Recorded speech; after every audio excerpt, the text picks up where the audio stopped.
Hi friends, welcome back to my channel banking tutor Telugu. ఈ వీడియోలో మనం ఎస్బీఐ క్లర్క్ మెయిన్స్ కోసం English strategy in detail discuss చేయబోతున్నాం. So English ఒక చాలా important subject for clearing the exam. In fact ఎవరైతే clear చేస్తారో వాళ్ళు ఆల్మోస్ట్ పీపుల్కి హయ్యెస్ట్ స్కోర్ ఇంగ్లీష్లోనే వస్తుంది. అండ్ దాని వెనకాల కొన్ని రీజన్స్ కూడా ఉన్నాయి. ఇప్పుడు మనం రీజనింగ్, క్వాంట్స్, జీకే తీసుకుంటే రీజనింగ్, క్వాంట్స్ ఆల్రెడీ మనం ప్రిలిమ్స్లో ఫేస్ చేస్తుంటాం. అండ్ మెయిన్స్ కోసం దాన్ని డిఫికల్ట్ చేయడం కోసం ఇన్డెప్త్ కాన్సెప్ట్లోకి వెళ్ళడం, లేదా ట్విస్టెడ్ క్వశ్చన్స్ ఇవ్వడం, లేదా మోర్ డేటా ఇచ్చి టైం కన్జ్యూమింగ్ చేయడం అనేది చేయడానికి ఎగ్జామినర్కి చాలా స్కోప్ ఉంది, వైడ్ స్కోప్ ఉంది. ఎందుకంటే so there is no boundary for framing a question. ఒక పజిల్ తీసుకున్నాం, అదొక టాపిక్ అనుకుంటే ఆ పజిల్ని ఎలా అయినా ఫ్రేమ్ చేయొచ్చు, దానికి చాలా పాసిబిలిటీస్ క్రియేట్ చేయొచ్చు. సో అక్కడ మనం కన్ఫ్యూజ్ చేయడానికి ఎగ్జామినర్ చాలా మనకి ప్లాట్ లైన్సే పెడతాడు. లైక్ ఇది చేస్తే ఇలా వస్తుందని పాసిబిలిటీ వాళ్ళు ముందే ఊహించుకొని దాన్ని ఇంకా కాంప్లెక్స్ చేస్తే అలా వగేరా వగేరా. మ్యాథ్స్లో కూడా మన అందరికీ తెలిసిందే. సో మనం మోస్ట్లీ డిఐ మీద వెళ్తాం మెయిన్స్కి వెళ్ళాం, ఎందుకంటే అర్థమెటిక్ టూ కాంప్లికేటెడ్ ఇవ్వచ్చు అని ఉంటాం. సింప్లిఫికేషన్ లాంటి ఈజీ క్వశ్చన్స్ రావు. సో డిఐని నమ్ముకుంటే ఒక డిఐ క్రాక్ అయినా మనకు 5 క్వశ్చన్స్ వస్తాయి, చాలా హెల్ప్ అవుతుంది స్కోర్లో అనే మనం ఆ ఐడియాలతో వెళ్తాం.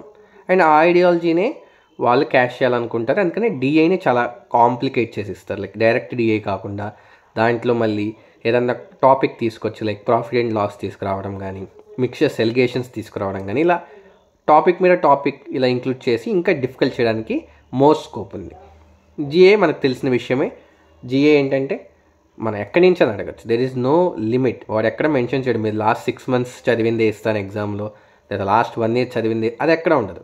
It includes entire ocean of things. So అది కూడా కాంప్లికేటెడ్. కానీ English is that one subject వాళ్ళు ఎంత కాంప్లికేట్ చేయాలనుకున్నా ద బేసిక్ రూల్స్ అనేవి చేంజ్ అవ్వదు. గ్రామర్ తీసుకున్నా, రీడింగ్ కాంప్రిహెన్షన్ తీసుకున్నా, ఇంకా డిఫరెంట్ టాపిక్స్, ఫిల్లర్స్ అనుకోండి, కాలమ్ క్వశ్చన్స్ అనుకోండి, క్లోజ్ టెస్ట్ లాంటివి అనుకోండి, ఏదన్నా కానీ the thumb rule of English will not change because it's a language. Language అనే దానికి ఒక ప్రీడిఫైన్డ్ థింగ్స్ అనేవి ఉంటాయి. సో గ్రామర్, ఆ ప్రిపోజిషన్ కానీ, ఆర్టికల్స్ కానీ ఏదైనా తీసుకోండి గ్రామర్ టాపిక్, అది ఆ రూల్ అనేది వాళ్ళు ఫాలో అయ్యి క్వశ్చన్ ఫ్రేమ్ చేస్తారు. ఆ రూల్ నుంచి డివైడ్ అవ్వడానికి లేదు, రూల్ ఈజ్ ఫిక్స్డ్. అలాగే ఆర్సీస్ తీసుకున్నా వాళ్ళు ఎన్ని క్వశ్చన్స్ అయినా అడగచ్చు, కానీ గివెన్ కాంటెంట్ నుంచి క్వశ్చన్ అడగాలి. They can't deviate from that. So అందుకనే ఇంగ్లీష్ని ఎవరైతే ఎక్కువ ప్రాక్టీస్ చేసి తరోగా ఉండి దాంట్లో మంచి మార్క్స్ స్కోర్ చేస్తారో those people will have more chances for getting the job. ఎందుకంటే మిగతా సబ్జెక్ట్స్ అనేవి మన స్కోర్ డీసెంట్గా పర్ఫామ్ చేస్తాం, కానీ ఇంగ్లీష్లో ఎవరైతే బాగా పర్ఫామ్ చేస్తారో that will decide their entire score and that will help them to crack the exam. So ఇంగ్లీష్లో కూడా మనం ఇన్డెప్త్గా వెళ్దాం. సో దీన్ని 2 partsగా చేస్తాను, part 1 and part 2గా.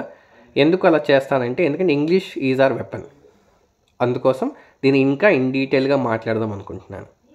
So starting of ఇంగ్లీష్ని మనం 2 partsగా డివైడ్ చేస్తే ఒకటి రీడింగ్ పార్ట్ ఉంటుంది, ఇంకోటి గ్రామర్ పార్ట్ ఉంటుంది. అండ్ ఇంకో థర్డ్ పార్ట్గా మనం బ్రేక్ డౌన్ చేయాలనుకుంటే ఆల్ మిస్లేనియస్ టైప్స్, ఫిల్లర్స్ అవ్వచ్చు, కాలమ్ బేస్డ్ క్వశ్చన్ అవ్వచ్చు, వగేరా వగేరా will come in that third part. So reading comprehensions అనేవి కన్ఫర్మ్గా మనకి ఉండే క్వశ్చన్స్ మెయిన్స్లో. అండ్ 50% వెయిటేజ్ దాకా తీసుకోకపోయినా మనం మినిమం టు మినిమం ఎక్స్పెక్ట్ చేయొచ్చు అరౌండ్ 10 questions. సో దానికన్నా ఎక్కువ కూడా ఇవ్వచ్చు. నేను రాసిన ప్రీవియస్ ఎగ్జామ్స్లో అయితే 2 ఆర్సీలు కూడా ఇచ్చారు. సో ఒక దాంట్లో 7 questions, ఒక దాంట్లో 8 questions, టోటల్ 15 questions. ఆ 15లో మనం 10 చేయగలిగినా మనకి 10 marks అనేవి ఈజీగా వస్తాయి, ఎందుకంటే ఆన్సర్స్ అన్నీ కూడా ఆ ఆర్సీలోనే ఉంటాయి. కాకపోతే ఏంటి మెయిన్స్లో వచ్చే ఆర్సీకి, ప్రిలిమ్స్లో వచ్చే ఆర్సీకి డిఫరెన్స్ అంటే the type of content they choose. మనకు ప్రిలిమ్స్కి వచ్చేసరికి కొంచెం డేటా ఓరియంటెడ్గా వెళ్తాడు. Say for example ES mention చేయడం కానీ, సర్టెన్ వాల్యూస్ మెన్షన్ చేయడం కానీ, సర్టెన్ హైలైటెడ్ థింగ్స్ మెన్షన్ చేయడం కానీ చేస్తారు. So that you can easily identify that related topic or paragraph and you can answer from that. మొత్తం ఆర్సీ అంతా చదవక్కర్లేదు. సే ఫర్ ఎగ్జాంపుల్ వాళ్ళు ఈఎస్ గురించి ఇచ్చారనుకోండి, 1950లో ఏం జరిగిందంటే మీరు మొత్తం చదవరు. 1915 ఎక్కడైతే వాళ్ళు మెన్షన్ చేశారో ఆ రెస్పెక్టివ్ పారాగ్రాఫ్ వరకు చదివి మీరు ఆన్సర్ పెట్టేస్తారు. కానీ మెయిన్స్కి వచ్చేసరికి అలా ఉండదు. మెయిన్స్లో ఏ టైప్ ఆఫ్ కాంటెంట్ ఇష్టపడతాడు ఎగ్జామినర్ అంటే మోస్ట్లీ ఆర్టికల్స్ లేదా ఏదైనా ఒక బుక్ నుంచో లేదా ఒక రీసెర్చ్ నుంచో ఒక 3 to 4 కాలమ్స్ తీసుకుంటాడు. దానికి ఫ్రంట్ స్టోరీ బ్యాక్ స్టోరీ కూడా మనకు అర్థం కాకపోవచ్చు. ఇన్ బిట్వీన్ స్టోరీ తీసుకొచ్చి ఆర్టికల్ సంబంధించి కానీ ఒక రీసెర్చ్ పేపర్ సంబంధించిన కానీ డేటా మనకి ఇస్తాడు. About some research, about some kind of opinion, about some kind of thesis, ఇలాంటివి ఎక్కువ ఇస్తారు. ఒక ఆథర్ ఓరియంటెడ్ కానీ ఒక రీసెర్చర్ ఓరియంటెడ్ నుంచి ఇస్తాడు ఎక్కువ డేటా. సో ఇక్కడ ఏమవుతుంది ప్రాబ్లం అంటే దాని ముందు స్టోరీ తెలియదు మనకి, బ్యాక్ స్టోరీ తెలియదు, దాని నెక్స్ట్ స్టోరీ కూడా తెలియదు. సమ్వేర్ ఇన్ బిట్వీన్లో మనల్ని తీసుకొచ్చి పడేస్తాడు. సో దానివల్ల మనకి ఒక హిట్ అండ్ మిస్ ఏదైతే మనం చేస్తామో ప్రిలిమ్స్లో, ఓకే ఇక్కడ చదివితే మనకు ఆన్సర్ దొరుకుతుంది, ఈ పారా చదివితే ఆన్సర్ దొరుకుతుంది అనే స్కోప్ ఏదైతే ఉందో అది చాలా నేరో అయిపోతుంది, చాలా నేరో అయిపోతుంది. ఎందుకంటే మనకి తెలియదు ఆ క్వశ్చన్ ఏ పారాగ్రాఫ్లో సెట్ అవుతుంది, అన్నిట్లో సెట్ అవుతుంది అన్నట్టు అనిపిస్తుంది. సో ముందు మనం ఇంగ్లీష్లో ఎక్కువ మార్క్స్ స్కోర్ చేయాలి అంటే first you should practice mains level reading comprehension. అవి కూడా ఎలా ప్రాక్టీస్ చేయాలి, ఆ రీడింగ్ కాంప్రహెన్షన్ మనం బ్రేక్ డౌన్ చేద్దాం. ఒకటి ఫిక్షనల్, అంటే ఒక స్టోరీ అయ్యుండొచ్చు, ఏదన్నా అయ్యుండొచ్చు, ఫిక్షనల్ కైండ్ ఆఫ్ ఆర్సీస్. ఇవి ప్రాక్టీస్ చేస్తే మీకు ఏమొస్తుంది అంటే ఒపీనియన్ ఓరియంటెడ్ క్వశ్చన్స్ చేయడం వస్తుంది. ఆథర్ పలాంది చెప్పాడు, లేకపోతే ఆథర్ ఒపీనియన్ ఏంటి, ఆథర్ ఈ పర్టికులర్ సినారియోలో ఏ వ్యూ ఎక్స్ప్రెస్ చేశాడు, ఇలాంటి క్వశ్చన్స్ ఎక్కువ అడుగుతాడు. మనం డైరెక్ట్ క్వశ్చన్ అడగడు. ఆ మొత్తం పారాగ్రాఫ్లో ఏదో ఒక పారాగ్రాఫ్ తీసుకొని ఈ పలానా టాపిక్ మీద ఆథర్ ఒక వ్యూ ఏంటి, ఇలాంటి క్వశ్చన్స్ అడుగుతారు. సో మీరు ఫిక్షనల్ బేస్డ్ చేసుకుంటూ వెళ్తే మనం ఒపీనియన్స్, పర్స్పెక్టివ్స్ అనే టైప్ ఆఫ్ క్వశ్చన్స్ని ఎలా అటెంప్ట్ చేయాలో నేర్చుకుంటాం. సో నెంబర్ ఆఫ్ ఆర్సీస్ చదవడం వల్ల మీకు అర్థమవుతుంది, okay author is talking from this particular lens, his opinion on this topic is like this అనేది మీకు అర్థమవుతుంది. అది పాజిటివా, నెగిటివా, న్యూట్రలా, ఇలా మీరు నెంబర్ ఆఫ్ ఆర్సీస్ చేయడం వల్ల మీకు వస్తుంది.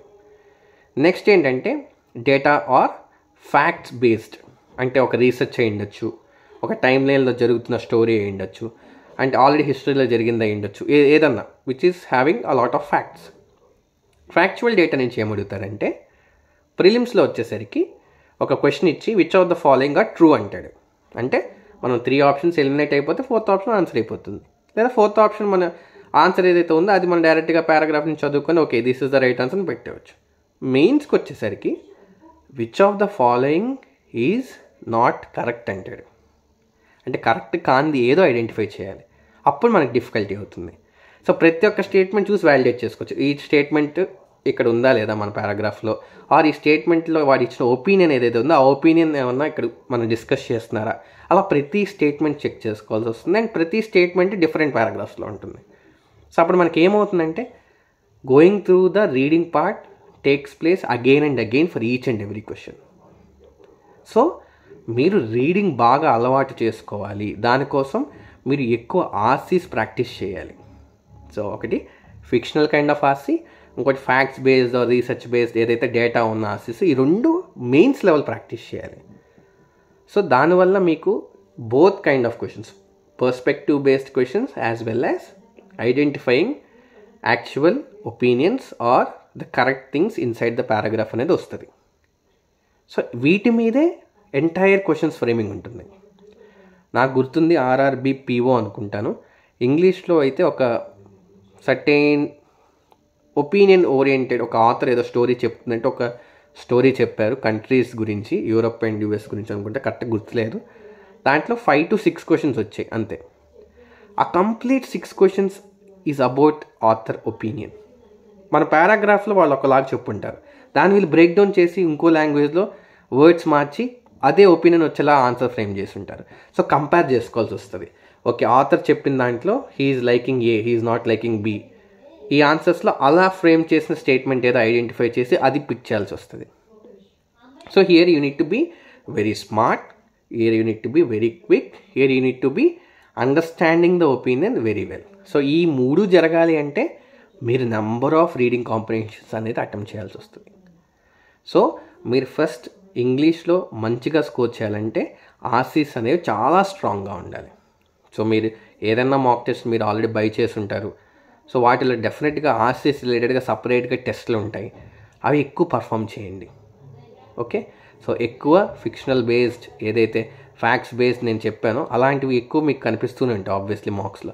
అవి ఎక్కువ అటెంప్ట్ చేయండి. ఎక్కువ అంటే ఒక ఇన్ఫర్మేషన్కి మీరు చాలా ఇంపార్టెన్స్ ఇవ్వాలి. You should carefully identify each and every detail.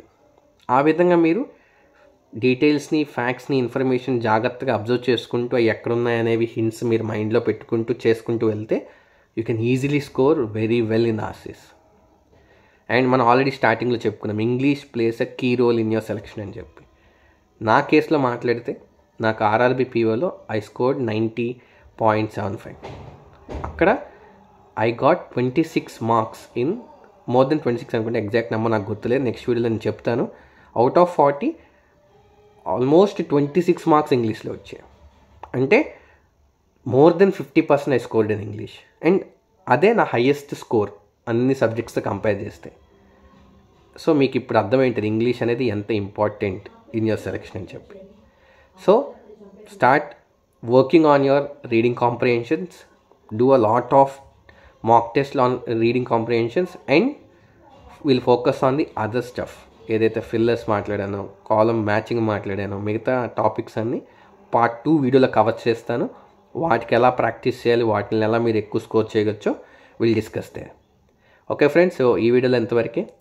Thank you for your love and support. నా స్ట్రాటజీ వీడియోస్కి చాలా ఓవర్వెల్మింగ్ రెస్పాన్స్ వస్తుంది మీ సైడ్ నుంచి. Also I request everyone to share these videos. Also share information about my channel with your friends and students who are preparing for the examination.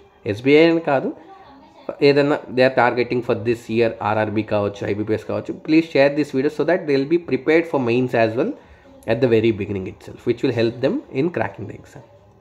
Okay friends, so ఈ వీడియోలో ఎంతవరకే. Thanks for watching this video. Please like, share and subscribe to my channel Banking Tutor Telugu. All the best friends.